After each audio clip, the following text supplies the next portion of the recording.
ঈদের ছুটি শেষে 10 দিন পর বেনাপোল বন্দরে আমদানি রপ্তানি শুরু হয়েছে। এতে বন্দর এলাকায় আবারও ফিরেছে কর্মচাঞ্চল্য। তবে টানা ছুটিতেও আন্তর্জাতিক চেকপোস্ট ইমিগ্রেশন দিয়ে দুই দেশের মধ্যে পাসপোর্টধারী যাত্রী পারাপার স্বাভাবিক ছিল।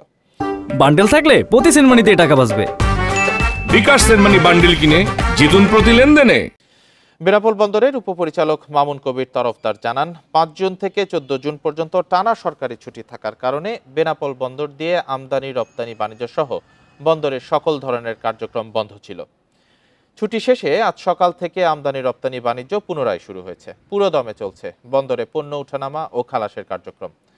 এদিকে ঈদের ছুটির পর চাঁপাইনবাবগঞ্জের সোনা মসজিদ স্থলবন্দরের কার্যক্রম শুরু হয়েছে। তবে ভারতের কাস্টমস কর্তৃপক্ষের কারিগরি সমস্যার কারণে দুপুর পর্যন্ত পণ্যবাহী ট্রাক আসেনি বন্দরে।